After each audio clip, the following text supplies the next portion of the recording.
მოგესალმებით ძვირფასო მეგობრებო, დღეს ჩვენ კვლავ ხვდებით ერთმანეთს. მოვლენები ისეთი სისწრაფით ვითარდება, რომ ერთგვარად ფეხის აწყობაც კი ჭირს, რომ ყველაფერს შეეხო და ყველაფრის დენტალურად განხილვა მოვასწროთ.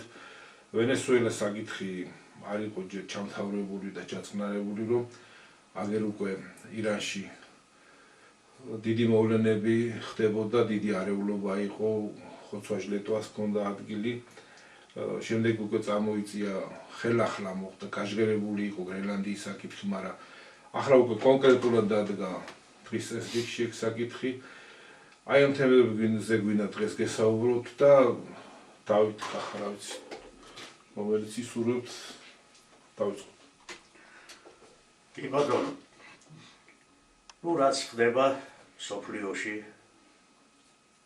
მთელი პლანეტარული მასშტაბით უნდა ითქვას და მინდა ხაზგასმით აღნიშნო მეგობრებო, პატივცემულ მოსმენელებო, რომ ეს ერთი ხელით იმართება ეს ყველაფერი. იგივე ვენესუელა, იგივე ირანი, გრენლანდია, მთელი სამხრეთ ამერიკაზე რომ უნდა კონტროლი დაამყაროს ამერიკის შეერთებულმა შტატებმა, მისმა პრეზიდენტმა ბატონმა დონალდ ტრამპმა პლუს ეს ირანი, რომ ირანის საკითხის გადაწყვეტით კიდე ჩინეთი და ირანის რუსეთი უნდა რომ თამაშგარებ მდგომარეობაში დატოვოს საერთოდ, რომ მოიპოვოს დაამყაროს სრული კონტროლი ირანის ნავთობზე, პლუს კიდე ბირთვული იარაღია და ძალიან ბევრი რამ და ეს ყველაფერი უკავშირდება, რა თქმა უნდა, იმ სოფლიო მმართველების მიერ იმ დიდ გეგმას, რომ იერუსალიმში სოფლიო მეფის დასმას. ეს ყველაფერი, რა თქმა უნდა, აქაც აშკარად შეინიშნება, ჯერ თვითონ ამერიკის შეერთებული, მაგრამ აქვე უნდა ვთქვათ ჩვენ, თვითონ ბატონი დონალდ ტრამპი, იმ სოფლიო მმართველებისთვის. აი როგორც აი პატარა ჭანჭიკი, იმათ გარეშე მას ერთი ნაბიჯის გადადგმა არ შეუძლია. მიუხედავად იმისა, რომ მთელი სოფლიოს თვალში ეს არის ყველაზე დიდი ლიდერი. მათ შორის ჩვენთვის. და რაც ხდება, აი დღეს მე აშკარად ერთ-ერთი მათი ოქმი მახსენდება იმ სოფლიო მმართველები, რომლებიც იკრიბებოდნენ და დღესაც მთელი საუკუნეების მანძილზე და დღესაც იკრიბებიან და ერთმანეთს რას ეუბნებიან ჩვენისთანა აი გოი სახელმწიფოების ხელისუფლებაზე. თვითონ მოხავთ მათ სათავეში ასეთი ხალხი ამზადებენ და გვასვავენ თავზე, რომ ყველამ უნდა ვიცოდეთო ჩვენ ყველამ აუცილებლად თუ რამდენი შრომა და რამდენი ფული დაგვიჯდა აი გოი სახელმწიფოების ხელისუფლებაში მოყვანა ამ ხალხის მათი ორგულობა სახელმწიფო საქმეების მიმართ, ასევე მინისტრთა ორპირობა და მაღალ თანამდებობის პირთა ფინანსურ საქმეებში სრული გაურკვევლობა და უცოდინობა, რომლებმაც გადაუხდები ვალები დააკისრეს თავიანთ ქვეყნებს ჩვენი სალაროების სასარგებლოდ. და აშკარად არის ნათელი სურათი. ჯერ ბატონი ტრამპი სანამ დაინიშნებოდა, კარგად გვახსოვს, საარჩევნო კომპანიების დროს აჟღერებდა ხოლმე და ამბობდა, რომ ამერიკის შეერთებული შტატების, როგორც სახელმწიფოს შიდა დავალიანება 32 ტრილიონ დოლარს გადააჭარბა უკვე, 32 ტრილიონ დოლარს. და გავიხსენოთ 2015 წლისთვის, რა თქვა მიქონდა ბატონა გაგის, რომ 20 ტრილიონს უახლოვდებაო ეს მათი შიდა დავალიანება იმ ებრაელი მასონი ბანკირების მიმართ. და აი ამ 10 წელიწადში უკვე 12 ტრილიონზე მეტი გახდა. კი არ დაიკრო, პირიქით უფრო გაიზარდა. და აშკარად ჩანს ჯერ ამხელა ამერიკის შეერთებული შტატების პრეზიდენტი, რომ ვერაფერს ვერ აწყობს. და ამ ქვეყანას პირიქით ემატება და ემატება ეს ვალი და რა დღეშია დღეს ამერიკის შეერთებული შტატები ეს სახელმწიფო როგორც ქვეყანა. ლაპარაკი არ არის ახლა მათ პრეზიდენტზე და თეთრი სახლის წარმომადგენლებზე ვინც არიან სათავეში. ხო, და იმად გარდა ეხლა თუ გავითვალისწინებთ იმას, რომ 300 მილიონია მაცხოვრებელი, 300 მილიონზე მეტი ამერიკის შეერთებული შტატების თითოეული მოქალაქის თუ პატარა არითმეტიკულად გავიანგარიშებთ $100,000 გამოდის, $100,000 თითოეულ ამერიკელ მოქალაქესე და რა მდგომარეობაა ეხლა მთელ ევროპაში, აღარ აილაპარაკი და ჩვენაირ ქვეყანაში. ხო და აშკარად ეთყობათ მართლაც, ეხლა აი ჩვენი ვისაც აბარია ეს ეკონომიკური, ფინანსური საქმეები, რომ მართლაც აი ორჯერ ორი არიციან მათ და ძალიან ბევრია ქვეყანაში მართლაც ისეთი ეკონომისტები, ფინანსისტები, რომლებიც უმუშევრები არიან, ან საზღვარგარეთ არიან წასულები და აი ვის აბარია დღეს ეს ქვეყანა. მაგრამ ჩვენ ამათ რო არავინ არ ეკითხება, თვითონ აი სისტემის შედეგია ეს ყველაფერი. და რაც ხდება, იმიტომ აღვნიშნე, ჩემო გახა, ჩემო ჯემალ, რომ იმათი ხელწერით, იმათი ყველაფერი, სადავეები იმათ ხელშია. და არაერთხელ გითხოვს თუ აი ეს სისტემური ცვლილებები არ გატარდა, ამას არ ეშველება. პირიქით უკან და უკან წავა და გადაუხდელი ვალები დაეკისრება ყველა ქვეყანას, ყველა სახელმწიფოს. და რაც ხდება ეხლა დღეს, რა თქმა უნდა, ყველაფერი ეს უკავშირდება იმ დიდ სამყაროსეულ მოვლენას, რასაც ქვია მეორედ მოსვლა. და სიტყვას გადავცემ მე ბატონ კახას აი ამ საკითხებთან დაკავშირებით, რაც ხდება დღეს მსოფლიოში, რომ მართლა გამოსავალი სხვა არაფერი არ არის თუ არ ეს ძირეული სისტემური ცვლილებები არ გატარდა. და პირველ რიგში ჯერ მანამდე ეს საკითხები, ეს უცხოური ინვესტიციები, რომლებიც გვაჩვენებენ ეხლა ეს ჩვენი ხელისუფლება, რომ ვითომ ეს ძალიან კარგია, მე არ ვიცი ეხლა რა, მე ესეთი ის მებადება, რასაც ლაპარაკობენ ისინი, მსოფლიო მმართველები, საიდუმლო შეკრებებზე და რასაც დღესაც განაგრძობენ, აშკარად იგრძნობა, რომ მართლა აი რაც ვთქვი, ამაზე სრული პასუხისმგებლობით ვამბობ, რომ არაფერი არ იციან ამათ. ამ ჩვენს აი რა ვისაც ეკონომიკა, ფინანსები აბარია და თუ ეს მართლაც ასია, კიდევ უფრო კარგი. და თუ შეგნებულად აკეთებენ მაგას, ეს უკვე ორჯერ უფრო მეტი ცოდვა. რა ვიცი, რა შეიძლება ითქვას, აი ამ საკითხებთან ძალიან ამაზრზენი სიტუაცია დღეს რაც ხდება. მთელი მსოფლიო მასშტაბით და ჩვენთან კიდე რაც არის ხო ეს ჩვენიდან გამომდინარე ვისაუბროთ. კარგით, როგორც თავიდანვე აღნიშნეთ ჯემალი, იმდენად დაჩქარებულია მიმდინარე პროცესები, იმდენად ცვალებადია. კვირის განმავლობაში, კი რა, დღის განმავლობაში იმდენი ცვლილება ხდება, რომ ყველაფერზე რეაგირება შეუძლებელია. და მაინც რადგან გადაცემას ვაკეთებთ და თავს ვალდებულად ვთვლით, რომ ის დანატოვარი არ იქნას დავიწყებული და ტაბუირებული ბოლომდე, ამიტომ გვიწევს ამ მიმდინარე მოვლენებზეც გარკვეული ანალიზის გაკეთება ახალი სიტყვის, ახალი ცნობიერების გადმოსახედიდან. მსოფლიო ერთმართველობის გეგმა, ქრისტიანული ცნობიერებით ანტიქრისტეს დასმის გეგმა, პირდაპირ ვთქვათ და უფრო გასაგები იყოს მრავალისთვის, ჩაიშალა. ვერ მოხდა, ისე ვერ მოხდა, როგორც წარმოედგინათ, როგორც დაგეგმილი იყო. რომ არ გავყვეთ ახლა ამ ისტორიებს, ეს უახლოესი ისტორიებია, ძალიან მნიშვნელოვანია, ბევრი რამ კიდევ დახურული და დაფარულია, მაგრამ რო არ გავყვეთ და პირდაპირ ვისაუბროთ იმ მდგომარეობაზე, რაც დღეს უკვე მივიღეთ ის, რომ ერთმართველობა ვერ შედგა და გამოიკვეთა მრავალპოლუსიანობა, მრავალი, სამ ცენტრზეა, მეოთხე ცენტრი, ინდოეთი, ევროპის ბედი ჰაერში გამოეკიდა, იმ ევროპისა, რომელსაც დიდი გვირგვინი უნდა დაედგა თავისი ხელით მსოფლიო მმართველისთვის, რომელიც იქნებოდა პოლიტიკურ, რელიგიური მსოფლიო ლიდერი და მილიარდზე დედამიწის მოსახლეობის და უფრო ნაკლებზე დაყვანის გეგმაც მასობრივი მოსპობის იარაღის არსებობის პირობებში ვერ სრულდება, ვერც პანდემიით ვერ შესრულდა, იმიტომ რომ ესოფლიო ერთმართველობამდე ვერ მივიდნენ და სხვადასხვა მართვის ცენტრია ჩამოყალიბებული. აი ზოგადად ვთქვა.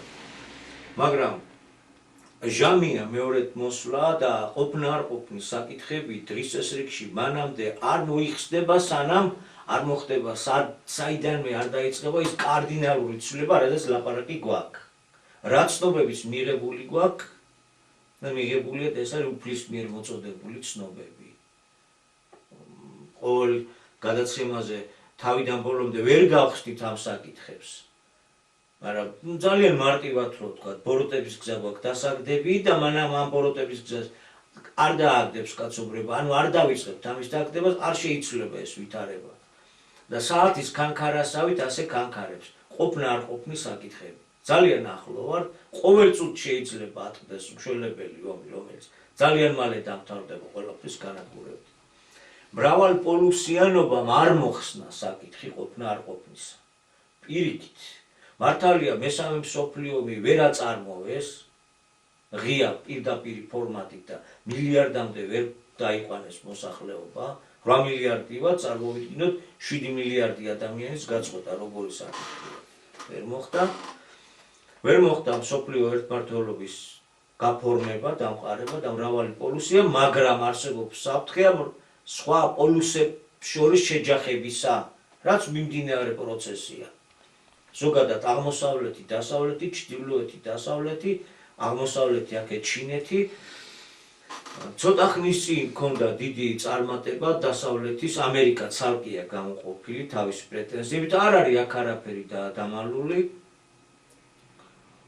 ყველა აღნიშნავს, რომ ძველი მსოფლიო წესრიგი, რომელიც გარკვეული სამართლებრივი საფუძვლებს ქმნიდა და იყო საერთაშორისო გარკვეული უსაფრთხოების, გარკვეული ტიპის გარანტია, ეს მოშლილია უკვე.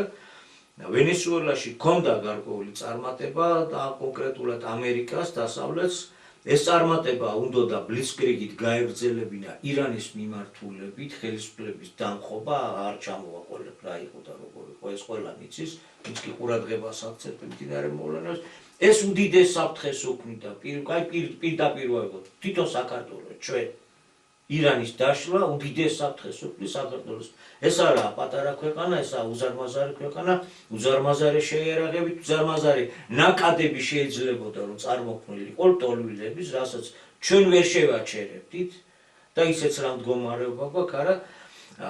ხო, გარდა ამისა, ეს აქვე არის ბირთვული საფრთხის საკითხებიც იყო, მაგრამ მოხდა ისე, რომ ირანის ხელისუფლებამ გაუძლო, ვერ მოხდა ირანის თავის მოკვეთა ვერ განხორციელეს, ეგ ტაქტიკა შეიცვალა. ჩვეულებრივი ომის წარმოება სხვა ჯარისკაცი უნდა, სხვა სული უნდა. ამიტომ მსოფლიოში შეცვალეს მსოფლიო პირველობისათვის და მსოფლიო ბატონობისათვის ბრძოლაში წინა პლანზე წამოწიეს ტერორი, პირველი პირების განადგურება, მოტაცება, განადგურება, მოკლა. აღარ უნდა ჯარით შესვლა. თავარია მოკლა, გაანადგურო და მე თვითონ როგორც თავმოჭრილი სხეული ცოტა ხანიღა არსებობს და იმას არსებობაც აღარ ქვია და იშლება და ამ საქმეს ასეთნაირად ასრულებენ. არა ფრონტალური შეტევები, რაც მეორე მსოფლიოს და მანამდე არსებობდა. ხო, ახლა ასეთი ფორმა შემოიღეს. მსოფლიო ტერორში გადადის.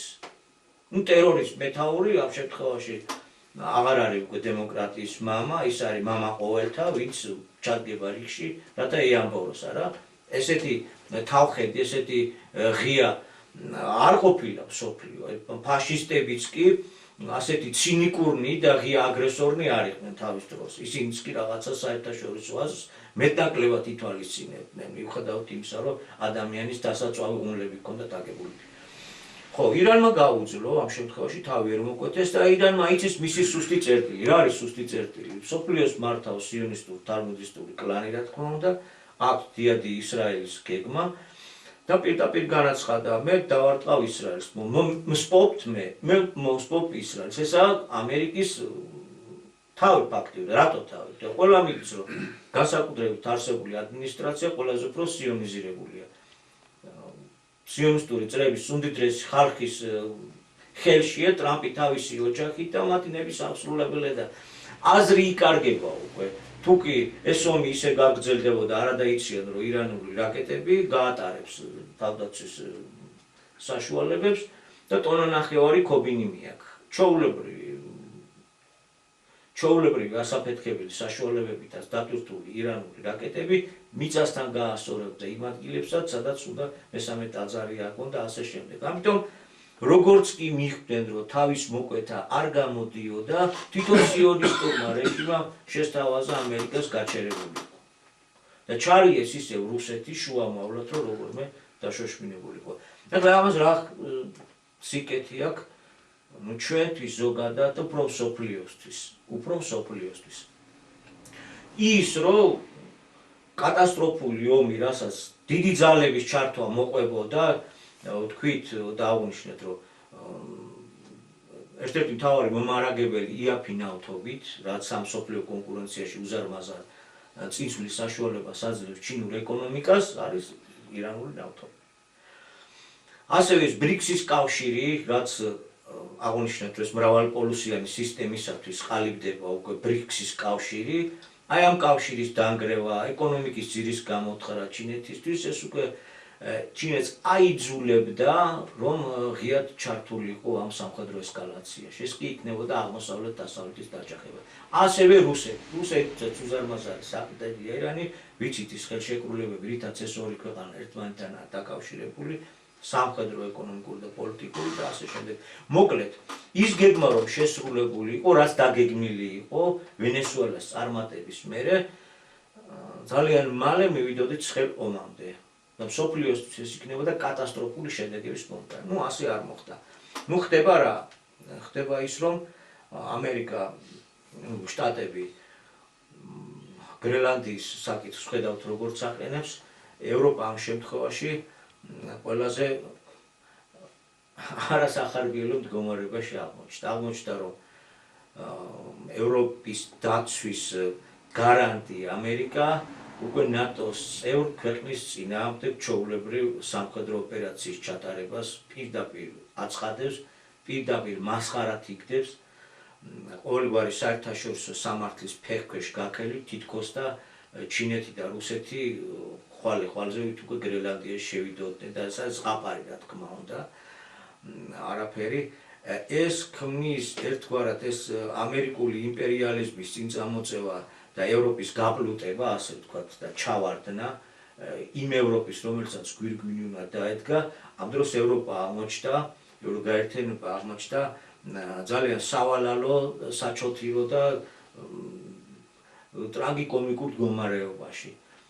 რას იზამს ახლა ევროპა? ამერიკის წინააღმდეგ ბრძოლას დაიწყებს 31 ადამიანით ალიასკის დასაცავად, რომ გააგზავნა ევროპის სამყარომა ქვეყნებმა. ყველაზე რთულ ვითარებაში, მრავალპოლუსიანი მდგომარეობის წარმოქმნის პირობებში აღმოჩნდა ევროპა. მაგრამ ეს არ ნიშნავს იმას, რომ ევროპას არ შეუძლია საფრთხე მოუტანოს თავის მეზობლებს, ბოლოს და ბოლოს ევროპაც ყოფილი იმპერიების კრებულია და ეს უნდა გავიგოთ, რომ სამომავლოდ ეს იქნება ბიძგი იმისა, რომ ევროპამ თავისი ეკონომიკა გარდაქმნა სამხედრო რელსებზე. ეს დაანონსებულიც აქვს 2030 წლისთვის რუსეთთან ომისთვის მზადებაში არიან თითქოს, თუმცა ეს იგივე ეს პროცესი ერთგვარად ხელსაყრელ ვითარებას უქმნის რუსეთს. გასაგებია, თუ ამერიკას უნდა დასავლეთ ნახევარსფერო, რუსეთს უნდა პოსტსაბჭოთა სივრცე და თავისთავად უკრაინა. ევროპა შუაშია გაჭედილი. ევროპისა და ამერიკის ერთმანეთთან კონფლიქტური ვითარება, რაც სახეზე არის, აძლევს რუსეთსაც ხელს არა, უფრო მეტი წინსვლით წავიდეს თავისი სამშობლოს უკან დაბრუნების საკითხში, იმიტომ რომ კიევის რუსეთთან იწყება რუსეთის ისტორია.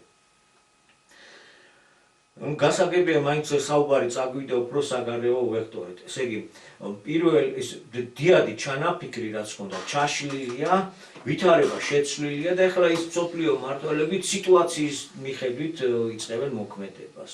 ხელიდან არის გაშვებული ვითარება. ესე იგი, ჩვენ ისეთ რეალობაში გვიწევს ცხოვრება, რაც არ იყო მათთვის გათვალისწინებული, რაც ვერც ოქმებში ვერ მოხდებოდა. ესაა მთავარი. მაგრამ ეს არ ხსნის ყოფნა არ ყოფნის საკითხებს. ეს არ აძლევს მსოფლიოს მშვიდობისა და გადარჩენის გარანტიას.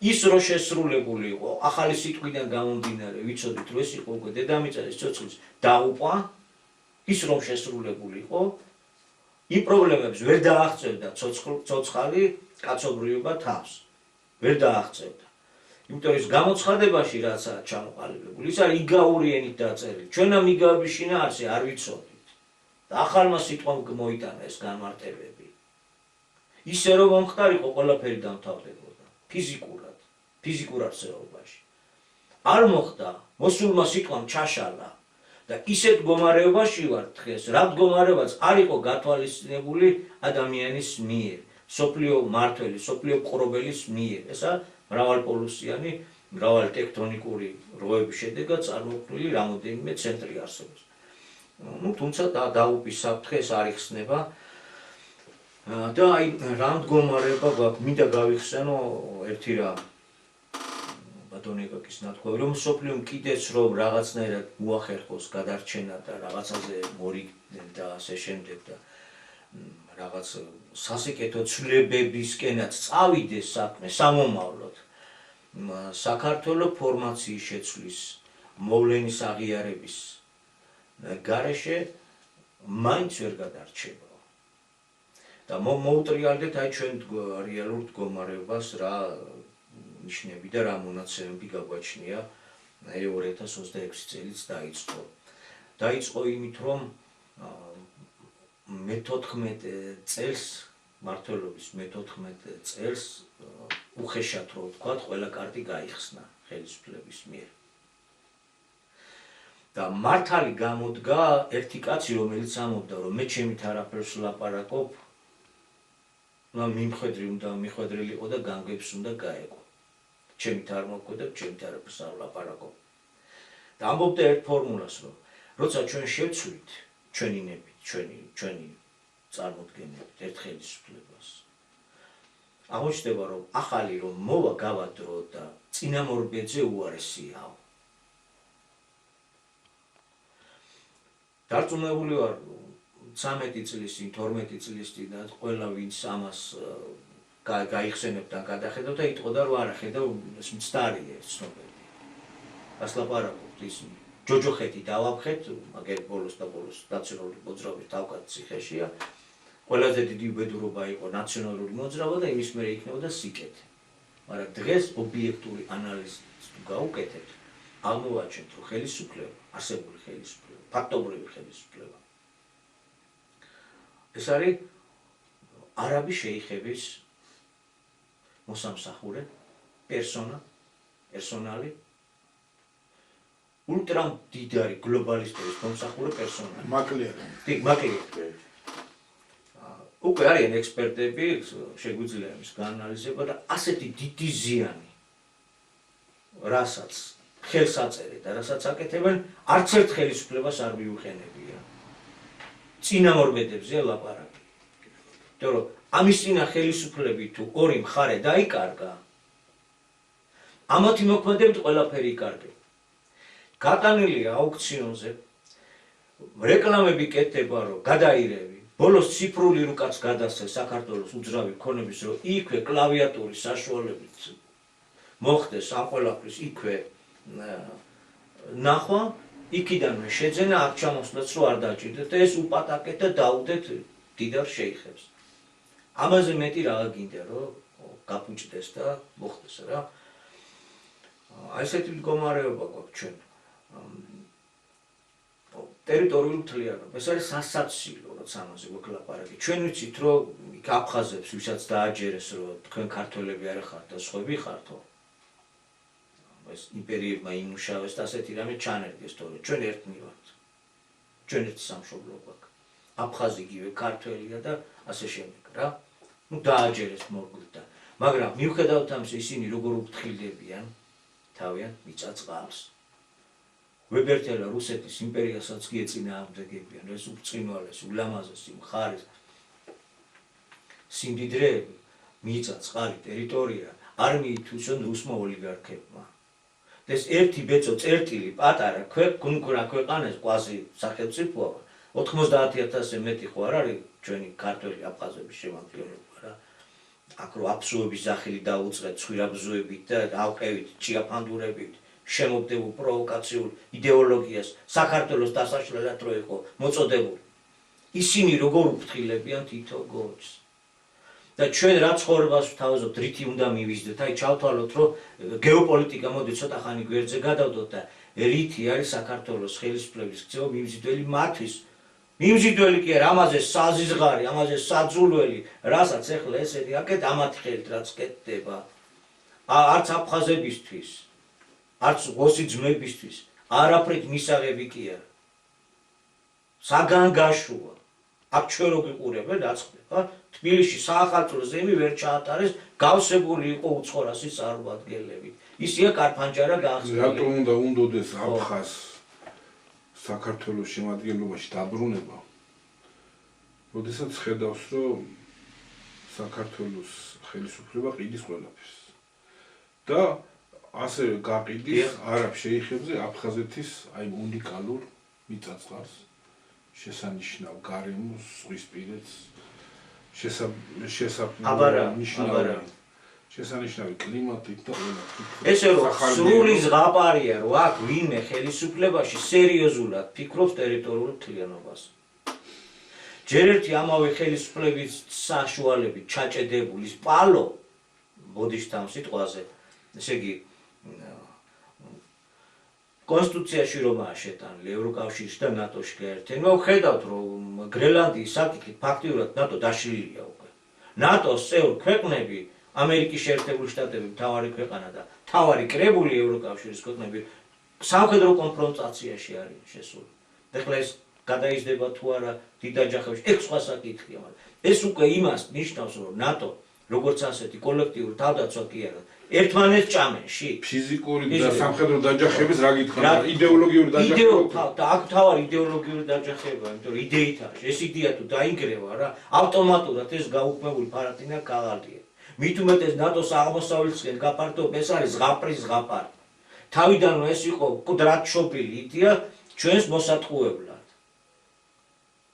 ევროკავშირში გაერთიანება და ასე შემდეგ ეს ჩაწერილი აქვს კონსტიტუციაში იმდენად უსუსურია ვითარებაში არსებული ხელისუფლება ამის დაძრა არ შეუძლია თავის პატარა სატელიტებს ქმნის ახლა თითქოს ის ნეიტრალური საქართველო თუ რაც ერთ-ერთი ხელისუფლების გამправებელი მაპატიეთ ამ ტერმინზე მაგრამ სხვა უკეთეს ვერ მოუძებნი ახლა ინიციატივით გამოდის რომ მოდი პლებიცისტი ჩავატაროთ იქნებ გადავხედოთ და დაუხსოთ კითხვა უნდა თუ არა საქართველოს მოსახლეობას ევროკავშირში გაწევრიანება ნატოში გაწევრიანება ესე იგი იმდენად გაუბედავნი ვარ თან იმდენად სვედანობას ვიჩენთ კარდინალურ საკითხებში მოსული უფლისიტყვის მოთხოვნების უარყოფის კვალდაკვალ ისიც ვერ გაგვიბადია რომ რეფერენდუმი მაინც დავარქვათ პლებიცისტი ეს არის რეკომენდაციის მატარებელი გადაწყვეტილება ეს რეფერენდუმზე მიღებული გადაწყვეტილება ეს სავალდებულოა ნუ პლებიცისტი ეს არის სარეკომენდაციო ანუ აქაც კი ვერ გაგვიბედია და ასეთ შვედნურად გვინდა შევინარჩუნოთ საქართველო ან საერთოდ რომელ საქართველოს შენარჩუნებაზეა ლაპარაკი კარფანჯარა გაგვიყიდა უკეთ და კი ეს ექსპერტები დაგვეხვეწნენ ტრამპის სპეციალისტები არიან ევროკავშირის სპეციალისტები ვართ კიდე იქ რა ხდება როგორ ხდება ყველაფრის სპეციალისტები ვართ მაგრამ ერთი კითხვა ვინდა ეხლა არა მაქვს ლაპარაკი პირდაპირ ხელისუფლების წარმომადგენლებს აი სხვა დანარჩენ მოაზროვნე ქართველებზე მაქვს ლაპარაკი Facebook-ი ეს ინტერნეტ სივრცე ბევრი ჩანს კარგ ანალიზდებენ მაგრამ მაინტერესებს რა არ იგრძნობა იცით აი ჯერ ვერ ავგრძნობთ იმას რომ სერიოზულად უყურებთ ჩვენ მდგომარეობას კარგი პროგნოზიერები ვართ აი მსოფლიოსთვის კარგი ნიშანია რომ ირანში ეს არ მოხდა რაც დაგეგმილი იყო და ეს ნიშნავს რომ მსოფლიო გაიხანგრძლივებს გარკვეული ქვეყნების ცოცხლებს საქართველოს რა პერსპექტივა აქვს საქართველოს რა გააჩერებს არაბიზაციას ქვეყნის გასხვისებას ქვეყნის პრივატიზაციას რა გააჩერებს და ვინ გააჩერებს რისი იმედიათ ხოლო სხვებს რომ წამწამსაც უთვლით იქ ტრამპი და ასე და ისე და დიდი სპეციალისტები რო გახვდნენ და კარგი პროგნოზიერი წინასწარმეტყველები რო არის საქართველოზე რას ვიტყვით, ჩვენ სამშობლოზე რას ვიტყვით. არჩევნებზე თუ ალაპარაკი, შედეგები წინასწორად ცნობილია. ქოცნაც იქით არ გააცილებენ საკითხს. თანაც ქართული ოცნება ახლა სავარაუდოდ უფრო მეტ პროცენტს იღებს ვიდრე წინა საპარლამენტო. არ გააცილებენ. დანარჩენის დარაზმა არ ხდება და ეს არ ჩანს. ცალ-ცალკე მყოფი ეს ძალები ჯერ ერთი ეტყობა, რომ ერთმანეთში საქმის გარჩევით ხდება დაკავება და ეს ძალიან ცუდია. ეროვნულ ნიადაგზე, ეროვნულ სახელმწიფოებრივ ნიადაგზე, კარგი ჩამოვლაბორანტდეთ, დაბლა ჩამოვიდეთ, ფორმაციის შეცვლა არ გვინდა და ვერ გავიგეთ თუ როგორ არის, მაგრამ ელემენტარულ გადარჩენაზეა საკითხი და ამ მიმართულებით ჯერჯერობით რაც ხელშესახები არ იგრძნობა. რისი იმედია კიდევ ხას უსვა. ვისი და რისი იმედი აქვს? რისი იმედი გვაქვს ჩვენ ზოგადად თლიანობაში? არჩევნებისთვის თუ იყურებია ვინმე, შედეგები წინასწორად ცნობილია. დანარჩენი ახლა მე მხოლოდ ამ შემთხვევაში ფაქტის კონსტატაციას მოვახდენ. რა სულისხმობა. საპატრიარქომ საშობაოდ გაავრცელა ეპისტოლე, რა კარგი ვარსკვლავები გავუკეთებია და როგორ მოუწესრიგები ოპალ სამყაროში ზევით.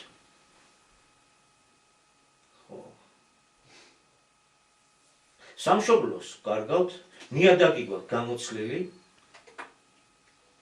თელ არაბულ უზარმაზარ სამყაროში რეკლამაზე გადის, არ გაიყიდება, ციფრული უძრავი ქონების ციფრული მონაცემები გადასცეს ტაშპანდურით, კიდევ მიიღეს რაღაც კანონები, რაც უიოლებს თუ 100 მილიონამდე აქვს ჩადებული და ქალაქს აშენებს თუ რაღაც ამდაგვარი, გვერდზე რაც მოეწონება ის ნივთებიც რო იყიდოს.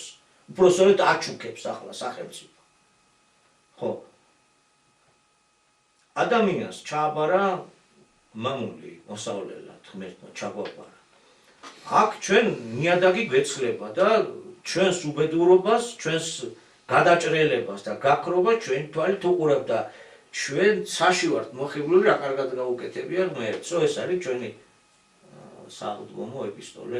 მე უბრალოდ კონსტატაციას ვახდე და ამ შემთხვევაში თავს ვარიდებ შეფასებას. იცი რა?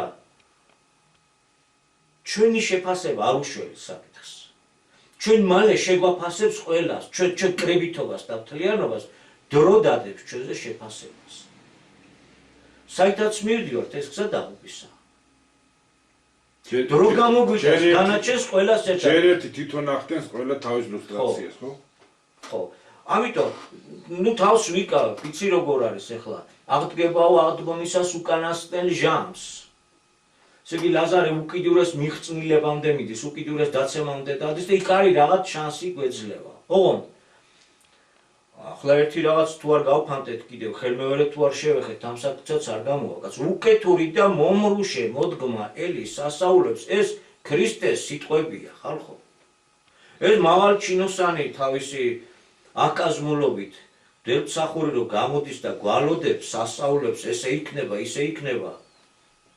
მე ჩვენ ლაპარაკი აღარ აგვაქვს იმ წრილ ფეხა, ასე ვთქვათ, წინასწარმეტყველებზე, ჩხიბავებზე, ვარსკვლავთო ბიჭუნა მრიცხველებზე, მოკლედ გაძეძგილი როა ეს საინფორმაციო ის და ლაპარაკი მაქვს უფრო სერიოზულზე. ხალხო, ქრისტეს სიტყვები ახლა წერა-კითხვა თუ დავივიწყეთ და ყველაფერი სხვა უნდა გვითხრას, მაშინ ჩვენი საქმე ვერაა კარგად. ჩვენ ვერავით არ არჩევას ვერ გავაკეთებთ. სასწაულებს უკეთური და მომრუშე მოდგმა ელისო. ვამიხსენით, მაშინ სასწაულს რო გვალოდებენ, რომ ესე იქნება, ისე იქნება, რომელ რიგში დგება მაშინ ეს ადამიანი მისი წინასწარმეტყველება ქრისტეს სიტყვებიდან გამომდინარე. დავსვათ ეს საკითხი. და ერთადერთი სასწაული, იონას სასწაული და იონას სასწაული დიდი არა, გადავიკითხოთ, ნინევეს დაღუპა გამოტანილი, 40 დღეში უნდა დაიღუპოს ნინევე, იმიტომ რომ ბოროტი ცხოვრები ცხოვრობს, იმიტომ რომ ღმერთსაა გადაწყვეტილი იონას ევალება რომ მივიდეს და ეს უკადაგოს, ქადაგება გამოიღებს შედეგს. მოსახლეობა გამოდის, მონანიებას იწყებს, მეფეც გამოდის და იქმნე იცვლება სისტემა. ფორმაცია დააგდესო ნინეველებმა ბოროტების გზა და ღმერთმა აღარ უკვე იმას, რასაც პირდებოდაო. აი უკანასკნელ ჟამს თუ რაღაც გაცოცხლებაა და აღდგომა, ეს თუ ვერ გავიგეთ და ისევ სასწაულების ლოდინში ვიყავით, მაშინ უკეთური და მომრუშე მოდგმა ვართ. ჩვენ ვგელთავრებიანად და საკუთარი თავიანად. და თუ ეს დროა, როცა გამკითხვა მიმდინარეობს და ჟამია, მაშინ უკეთურსა და მომრუშე მოდგმას რა ელის ხალხო? დაღუპა რა? იქნებ შევხედოთ და თქვათ, რომ რა კარგია წინსვლა გვაქვს და ეკონომიკური ის დაგვაქვს, ეს თუ ბჯერა, მაშინ აქაც უნდა დავამთავროთ. მე ვიცი რომ უმრავლესობას ამის არ აბჯერა. უმრავლესობა ვხედავთ, რომ წინ არ მივდივართ. როგორ მივდივართ წინ, კაცო? უკუსვლაში წინსვლა გვაქვს. ჩვენზე უკუღმართად ნამართი ქვეყანა დღევანდელ მსოფლიოში უკვე ცოტა თუ გამოიწიება. გამოგვიძება იწება აფრიკაში. აფრიკის ქვეყნებში, ლათინურ ამერიკის ქვეყნებში, აზიის და ასე შემდეგ. ევროპის ქვეყნებშიც კი უკვე მერცმაც კი შეცვალა. ევროპის დიდი ქვეყანაა და ამასთან კარგი ურთიერთობა უნდა დავამყაროთ. რიტორიკა იქაც კი რომ დაღუპა არ გამოვა. ასე შემდეგ. პატარა ალიასკის 50,000 მოსახლეობა თვითყოფადობის შენარჩუნებისათვის ეწინააღმდეგება. გაყიდვა, გასხვისება და მიტაცება არაა. და ჩვენ აი რის იმედი გვაქვს, ვის იმედი გვაქვს, ვარსკვლავები კარგად მოუწყვია. დღეს დავინახეთ, რომ ესე კარგად მოუწყვია ვარსკვლავები. რამდენი ნეირონი ქონია 12 ტრილიონობით ტვინში. ვახ, რა კარგად მოუწყვია გმეთ. და ჩვენ როგორ ვაწყობ ჩვენ სამშობლოს ვებებს? ამაშია საქმე. აი, მეტი საუბარიც კი გავმივიდა, მაგრამ ამ რეალობის წინაშე ვდგავართ. აი ეს საკითხი და არ ჯერჯერობით ვერ ავგრძნობთ, რომ რაღაც არსებით ძალად ვყალიბდებით. ისევ ხოცი და ნაცის ხელში რჩება. და რა ტრაგიკული მდგომარეობა გაქვს. ნუ კომიკურიც რა ვიცი, როგორ შეიძლება კომიკური. ნუ თან თელთავრო ციხეშია, ძვერიდან მოყოლებული. აი რა არის. ისევ რა უნდა გავიხსენო. აი მომავლის პროგრამა როცა გამოიცა და გამოსცა ბატონ აკაკიმ, იქ ჩაწერა რომ არსებული ფორმაციიდან გამომდინარე შესავალშივე წერე, რომ პოლიტიკამ როგორ დაიყურო ყველა სფერო და როგორი გადაგვარება ხდება ამ ფულის სისტემაში და ადგილებზე აი ამ ფორმაციამ წარმოქმნა კლანურ მაფიოზური სისტემები. ეროვნულ სახელმწიფოებში კლანურ მაფიოზური სისტემები ჩამოაყალიბა არსებულმა ფორმაციამ. და კლანურ მაფიოზური სისტემით ქვეყნის მმართველობა როგორია?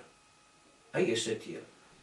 გაჭმევს, გააქსვრის, მერე დაკლავს. გაჭმევს, გააქსვრის, გამოგიყენებს, მერე დაკლავს. და ციხე გაიგზო. მთავრობის ხდომები ციხეში უნდა ჩატარდეს. მთავრობათა ხდომები. თან შეჩევიდი სამართალია. არავინ არ იცის და ვერც დავითვლით ალბათ ახლა ნემსის ქურდები ასამართლებენ ალბათ აკლების ქურდებს. თუ პირიქით ხო აკლების ქურდები ბოდიში. აკლების ქურდები ზოგიერთ შემთხვევაში ასამართლებენ. რაღაცით ჩვენ მემსგავსებით ყვარყვარეს და ყვარყვარეს ციხეთ იქცა არა მარტო საპატიმრო მთელი ქვეყანაც კი მაკეთკენ. თუ ადგილია და ეტევა შეაგდე და უკეთე კარები. აი ეს სამარცხვინო მდგომარეობა. ხო ვერ ვიტყვით ვარ, აღარ ბავშვების ძალადობა, ნუ თემები ბევრია. აი ესეთი საშინელებები რაც ხდება, ეს ფორმაციული სისტემისათვის მახასიათებელია სხვათა შორის. ეს არ არის უბრალოდ ნეგატიური ბოლერე და ან მარტო ამაზე ვერ მივაწერთ არსებული ხელისუფლების, იმიტომ რომ არსებული ფორმაციის პირობებში კლანურ მაფიოზური სისტემები დაინერგა ადგილებზე. პოსტკოლონიური, ვითომ თავისუფალი ქვეყნების მართვისა და იქიდან რესურსის გატანისათვის, მათზე ბატონობისათვის. ძალმომრეობა და უსულობა და ასე შემდეგ გახდა მამოძრავებელი ყველა და ყველაფრის. განათლების სისტემის დანგრევა, ოჯახური ცნობიერების და ყოფიერების მოსპობა, თავისთავად ასეთ ტიპის ძალადობებს უწყობს ხელს. მოკლედ გამიგრძელდება სიტყვა. და რომ არ გამიგრძელდეს ამითვე ვამთავრებ. ეს არის ჩვენი მდგომარეობა, რეალური მდგომარეობა. ყვარყვარეს ციხეს დაემკვანა ქვეყანა.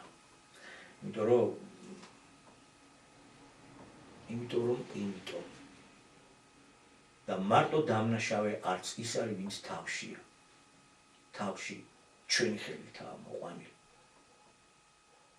ჩვენ ვერ გავბედეთ ახალი სიტყვის მოთხოვნებით, ახალი სიტყვა გვეთქვა ქვეყნის ცხოვრებაში, კაცობრიობის ცხოვრებაში. ვერ გავბედეთ გვირგვინი თავზე დაგვედგა. დავარჩიეთ ისევის ფულის გზა და ყველა თითოეული ჩვენთაგანი ფულის გზის მონამორჩილნი ვართ. სამწუხარო და აი შედეგი არის ესეთი სამარცხვინო. ალბათ გვექნება, ეგ არ ვიცით, ახლა ჩვენ არა ვართ წინასწარმეტყველნი, ჩვენ არა ვართ ვარსკვლავთ მრიცხველნი, რომ თქვათ ესე იქნება, ისე იქნება. ჩვენ ერთი რამე ვიცით, რომ რადგან ცოცხლები ვართ, უნდა სწორი მიმართულებით მოქმედებისაკენ მოუწოდოთ ერთმანეთს და ალბათ იმედიც არ უნდა გადაუწუროთ, იმიტომ რომ უკიდურეს გაღწმილება და უკიდურეს დაცემა შესაძლებელია მოყვეს აღდგომა ამ აღლებაც. აი ჩვენი მიზანი რა არის? რომ აქეთკენ წაუძღვეთ ერთმანეთს. აქეთკენ უბიძგოთ და გავახსენოთ, რომ აღდგომა ამ აღლებისათვის საჭირო გადარჩენისათვის ბევრი რა მოწოდებული არის და დევს თეორიული მასალა, იურიდიული მასალა დევს, რო არ გავიმეოროთ. აი საჯემალი კითხვა რომ შემოიტანა ერთ-ერთმა ბოლოსკენ ალბათ კი ბატონო, თუ დაგჭება დროის შემთხვევაში. კი ბატონო, ამ ბოლო დროს აი ირანზე საუბრობდით ხო ერთხელ ამბავი ირანში განვითარებული მოვლენებმა კიდევ ერთხელ დაგვანახო, რომ გარე ძალების მოიმედეთ ყოფნა ეს არის დაუმოყრელი. ახლა ადვილი სათქმელია რომ დაიღუპა დაუშვათ ამდენი ასეული ადამიანი და ქუჩაში იქნა დახვრეტილი ერთი მხრიდანაც მეორე მხრიდანაც იარაღით სასწორული იარაღით ხდებოდა და უსწორდებოდნენ ერთმანეთს. მაგრამ წარმოვიდგინეთ ახლა იმ მშობლების ოჯახის წევრების მდგომარეობა, რომელთაც ეს ახალგაზრდები მოგეხსენებათ ხასიათდებიან იმით, რომ ზოგჯერ დაუმორჩილებლები არიან და შე შემთხვევაში მშობლებს და საერთო განწყობას არც ოჯახის განწყობას არც ემორჩილებიან. ძალიან ბევრი მოტყუებული ახალგაზრდა იქნა გამოყვანილი. სპეცსამსახურების უზარმაზარი სამუშაო იყო გაწეული როგორც ამერიკის ისე ისრაელის სპეცსამსახურების. და ირანელ ახალგაზრდას დააჯერეს რომ თუ კი შეცვლიდა იმ არსებულ ხელისუფლებას იცხოვრებდა ისე როგორც დაუშვათ ცხოვრობენ ამერიკაში ან ისრაელში ან დაუშვათ სხვა. მან ის ვერ გაიაზრა არ ეყო თავისი ასაგიდან გამომდინარე გამოცდილება, ცოდნაც ალბათ და დაკვირვება, რომ აი ის ამერიკა იმიტომ ცხოვრობს ისე რომ ირანზე წინ სხვა რომელიღაც ქვეყანაში მოაწყო გადატრიალება, მოიყვანა თავისი სატელიტები და მასობრივად წარმართა იქ ძარცვა.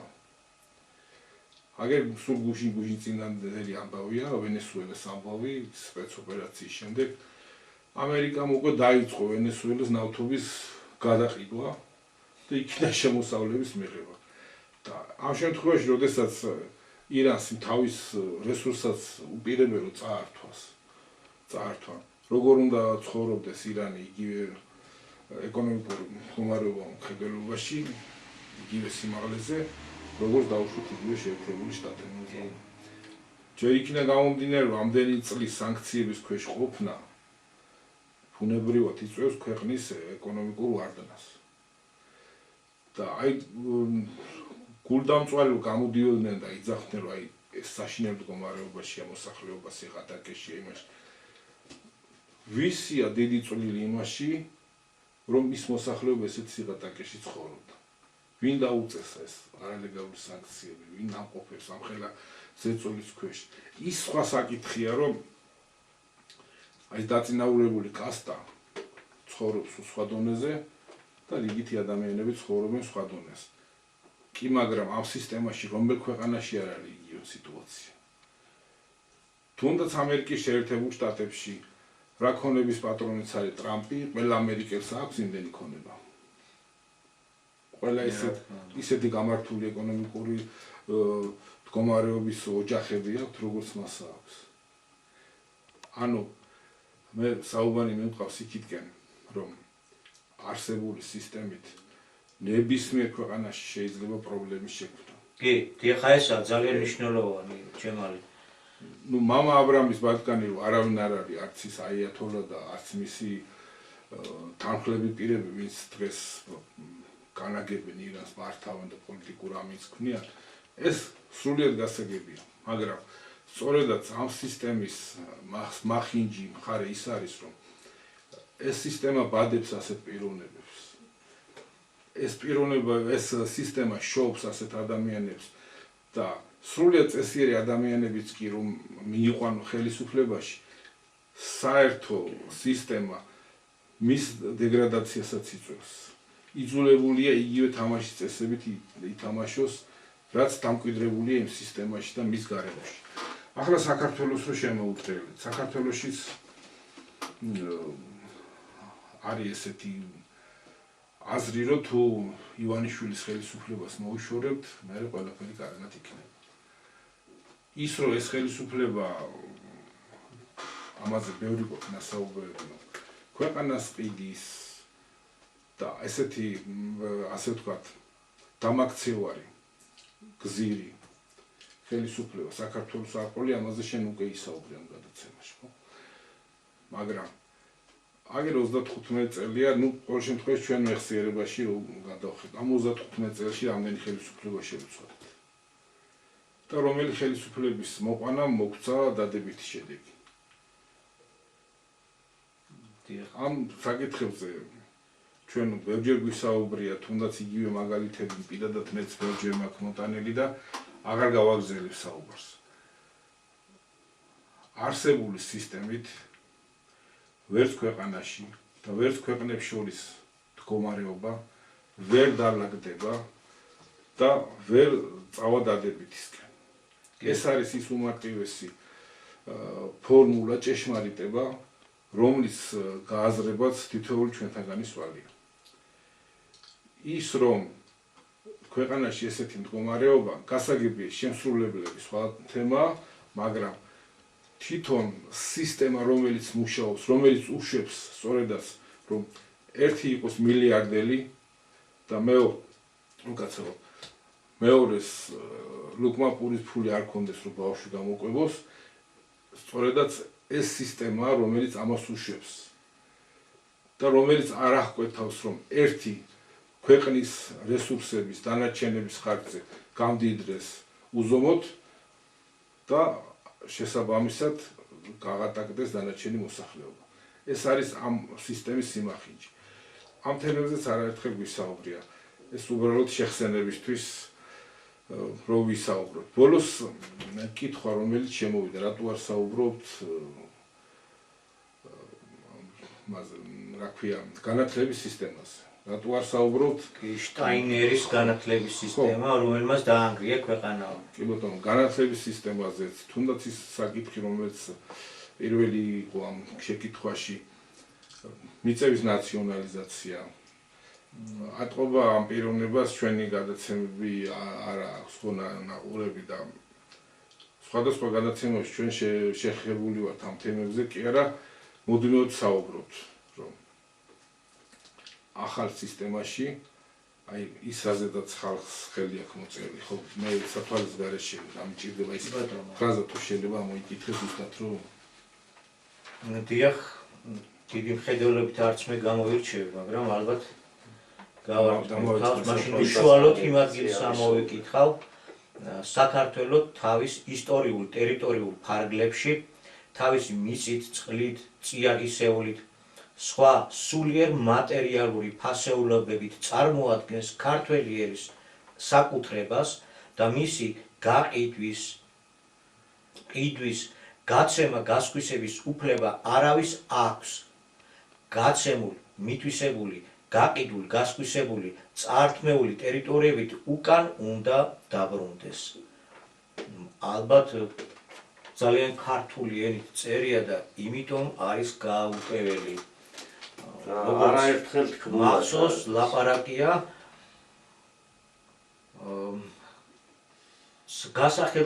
სახელმწიფო მიწების გასახელმწიფოებრიობა რატო არ ხდებაო? ნაციონალიზაცია რატომ არ ხდებაო? თვითონ კითხვა ცოტა გაურკვეველია, იმიტომ რომ თუ კი სახელმწიფოს ხელში არის და სახელმწიფოს მიწაა დღევანდელი განზომილებით, ესე იგი ის უკვე ყოფილა სახელმწიფო საკუთრების ხელში, ხო? და ესე იგი ეროვნული საკუთრების შემოღებაზეა ლაპარაკი, ეს კიდევ სხვა მსჯელობის თემაა და აქ არის ძირფესვიანად იმ სიმდიდრის, რაც პრივატიზირებულია, ქართველი ერის საკუთრებაში უკაროდ და დაბრუნდეს. და წინა გადაცემაში სწორედ მაგაზე მოგვიწია საუბარი, რომ იმისათვის, რომ გაირკვა სახელმწიფომ სტრატეგიული რა არის და რა უნდა აიღოს თავისი მმართველობის ხელში, ამისათვის საჭიროა საყოველთაო აღწერა ქვეყნის. ის ცნობები, რაც ახლა სახელმწიფომ ღიად გადასცა არაბებს უძრავ ქონებაზე, აი სასაიხო ტრაგედია რა გადასცა. ეს ჩვენ უნდა ვიცოდეთ, რა გვაქვს დარჩენილი, როგორ არის, რა გვაქვს უკან დასაბრუნებელი ეროვნულ საკუთრებაში. ესე იგი ნაციონალიზაცია რო ახსენებს, ხო? და რაც ყველაზე მთავარია, ესე იგი ნაციონალიზაციის ეს კიდევ სხვა რამეა და უფრო მეტია და უფრო უკეთესია, რაზეც ლაპარაკია. მაგრამ ჯერ კაციშვილი არ შეგკოდრია, რომ დეტალურად ეკითხა ისე. არა ეთერით, იმიტომ ეს საკითხები ძალიან ტევადია და ღია ეთერში არ ხდება ამაზე განხილვები. ვერ მოხდება. ამაზე მსჯელობა სხვანაირადაა საჭირო, როგორც ხდება, როგორც წესია. ჯერ არ გამოჩენენ ესეთი ადამიანები სიახლოვეს. თბილისშიც კი არ ჩდებოდნენ, აი და მაინც. როგორც უნდა გამოჩენილიყვნენ, რომ ქვეყნისათვის საშველი დამდგარება. გაცილებით უკეთესია ლაპარაკი. და ის რასაც გულისხმობს ალბათ ამ კითხვის ავტორი, ეს ერთ-ერთი დეტალია, რომელიც ამ ყველაფერს მოიცავს. რაც ყველაზე მთავარია, 1,907,000 ადამიანის ხელმოწერითაა ეს მოთხოვნა შედგენილი და სავალდებულია ეს იურიდიული მოთხოვნა ნებისმიერი ხელისუფლებისა, ვინც არ ასრულებს, ის ფაქტურად დიქტატურაა და ყრილობებია ამაზე ჩატარებული. და ამაზე ვიხარჯებოდით და დავიხარჯეთ და დაიხარჯა. მრავალი ორგანიზაცია, მრავალი პიროვნება დღეს ბევრი ცოცხალიც კი აღარ არის. ეხლა აქეთკენ ჩვენს მისამართით, მაგის თქმა რომ არაფერს ვამობთო, ალბათ ყველა ვერ უსმენს თავისთავად ცხადია. ასე მეტი გადაცემა მარტო ჩვენ. ვამბობთ კი არა, ჩვენი 28 წლიანი შრომა ეძღვნება სწორედ ამას. ბატონი აკაკის მეთაურობით ამ საკითხებს ეძღვნებოდა და სხვა არაფერი. და იმის მერე რაც გადაცემები შემდეგ რაც შეეხება განათლებას, შტაინერის განათლება, ეხლა შტაინერზე აქ არ მოვაყოლოთ ჩვენ საუბარს. რაც შეეხება განათლების სისტემას, ამაზეც არაერთხელ გვითქვია. განადგურებულია. მასწავლებელს მასწავლებლის ფუნქცია აქვს დაკარგული, მშობელს მშობლის ფუნქცია აქვს დაკარგული, ბავშვს აქვს მიცემული უფლება ერთის და მეორეს ბოდიშს და ციხეს ჩააყუდოს, წარმოუკლეთ რო თქვა. ეს იმას ნიშნავს, რომ განათლება განადგურებულია. ეს არის თითინებით მიმდინარე ფულისკეთების საშუალება. სახელმძღვანელოები განადგურებულია და მოსპობილია დაწყებითი კლასებიდანვე. რატო? იმიტომ რომ არ შეესაბამება მოცემული კლასისთვის საჭირო გონებრივი შესაძლებლობისათვის საჭირო და ენა რაც მთავარი იმენით არ წერია, დიდი ადამიანი ვერ იგებს საგანგებოდ, ისია დამახინჯებული და განადგურებული და განათლება კიდე საწყისებიდან იწყება. ის ზევით რა ხდება, ამას საერთოდ არ აქვს აზრი. და რა ხდება მერე? მოვა სოროსის ფონდი, შეარჩევს ვუნდერკინდს და წაიყვანს იქ ამუშავებს ამერიკაზე, ამუშავებს ინგლისზე და ასე შემდეგ. ამაზე როგორ არ ვლაპარაკობთ, კაცო? ამაზე ბევრი ლაპარაკობენ და მათ შორის პირველი ამაზე საუბარი იყო იქ, სადაც ბატონი აკაკი მოღვაწეობდა და იმ ცენტრში წავიდა პირველი საუბარი ამ თემაზე, სისტემური ხასიათით.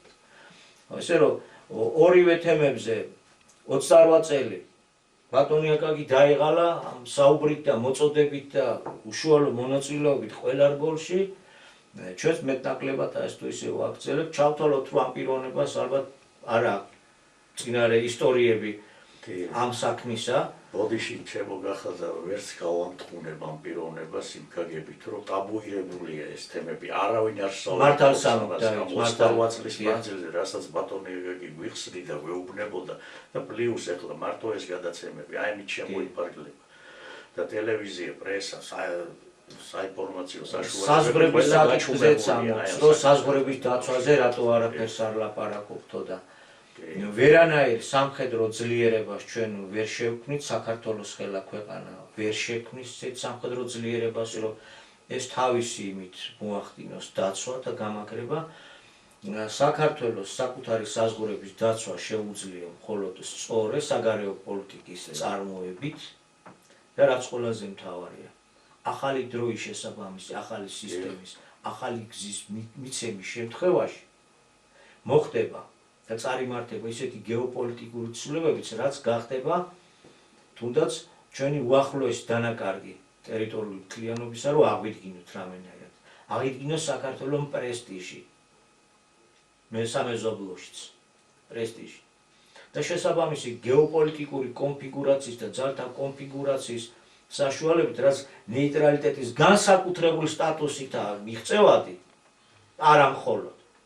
არის მხოლოდ და მხოლოდ ამ შემთხვევაში შესაძლებელი, რომ საქართველოს საზღვრებიც მტკიცედ იყოს დაცული. საერთაშორისო სამართლის ნორმებიდან გამომდინარე. მიუხედავად ამ დიდი აღრევისა და არეულობისა, რაც მსოფლიოში არის, ამისი კონტურები მაინც ჯერ კიდევ არსებობს და არის ამის შესაძლებლობა. სხვა მხრივ ამ საგარეო პოლიტიკურ კურსს თუ ვერ გავატარებთ, ვერავითარ შეერაღებას ვერ შექმნით, რომ იყოს ჩვენი საზღვრები დაცული. ბოლო პერიოდში აზერბაიჯანს რაც გადაულოცეს, ვერც იმას ვერ დავიბრუნებთ. 100 მეტრა თუ დიდი არ არის. აქ ლაპარაკინა გარეცე, მაგასაც ვერ დავიბრუნებთ. აღარ არის ლაპარაკი სამაჩაბლო და აფხაზეთზე, ეგ უნდა დაივიწყო ამ პოლიტიკური კურსით, ეს დასავიწყებელია. ჩვენ არსებული ხელისუფლება არის სამარცხვინო ბოძის ნომერ პირველი წევრი. იმათი თვალიდან დანახული. რომ რა საზღვარი უნდა დაიცვა და რითი უნდა დაიცვა. ჩვენ თავს ვერ გავიბრიყვებთ კიდევ, არის ეს დიდი საკითხი. დღეს რაც ხდება ტერიტორიული მთლიანობის საკითხების გადაწყვეტა თითქოს ეს ილუზია. ჩვენ სამეზობლოში, იმიტომ რომ ამათ უკან დგანან დიდი ძალები, რომლებიც სამკვდრო საისცოცხლოდ არიან შეგმული ერთმანეთს და ყოველთვის ამ პატარებს გამოიყენებენ თავიანთი გეოპოლიტიკური ინტერესებისათვის და მოჩვენებითი ტერიტორიული მთლიანობის მოპოვება და ვითომდაც ის სამხედრო ძლიერება, რაც აქვს, ეს არის პოლიტიკური ბუშტი, რომელიც ერთ წუთში შეიძლება გასკდეს და საერთოდ არ იარსებობს. ჩვენ ფიზიკურ ძალაზე აქცენტს ვერ გავაკეთებთ. ჩვენ ვაკეთებთ საერთაშორისო სამართალზე და ახალი დროის მოთხოვნებით დაკმაყოფილებას. და ახალი დროის მოთხოვნები, რომ გადარჩეთ. გადარჩენისათვის რა არის საჭირო? ეს ღვთისგან მოდის. ესაა კიდე ძალიან მნიშვნელოვანი, რაც რწმენასაც უკავშირდება. ამ რწმენაში კიდევ ერთხელ ვიტყვი მაშინ, თუ ჩვენ რწმენას როცა ვახსენებთ, სასწაულები გაგვახსენდება და დაველოდებით, როგორ ახდება ეს კეთილი სასწაულები, მიწიდან როგორ ამოვლენ და ხატები რო ჩამოვლენ და ასე და ის. იცოდეთ, რომ ქრისტეს შეფასებით უკეთური და მომრუშეობის როლს ვიმყარებთ. აღარ მიუტრიალდები, რა გვაქვს გასაკეთებელი. შეუძლია გადახედოს ამ პიროვნებამ არა მარტო ეროვნული თანხმობის დარბაზის სახელით გაკეთებულ ჩანაწერებს, ასე მეტი, ასევე არის ეროვნული თანხმობის კომიტეტის გვერდი არსებობს YouTube-ზე, სადაც არის ბატონი აკაკის უშუალო საუბრები. ახლა ის გაზეთები, რაც გამოდიოდა და პროგრამები და გაშლილია ცალკე სალაპარაკო და ახლა ამ გაზეთებს ჩვენ ვერ შემოვატრიალებთ უკან. მე მგონი წავიდეთ დასასრულს. დიახ, იმიტომ რომ მართლაც ხვალ ნათლის საკმაოდ გავივიდეთ ჩვენს. კი, პატივცემულ სმენელებს მიულოცოთ ნათლისღების წინვალე დღესასწაული, წინასწარ გილოცავთ ბრავალს დაესწარით თქვენ ოჯახებთან ერთად, ჩვენ არა მარტო ჩვენ მსმენელს, მთელ საქართველოს ქართველებს და სრულიად მართლმადიდებლურ სამყაროს. მადლობთ ყურადღებისთვის. გვალობთ ყურადღებისთვის. მომავალ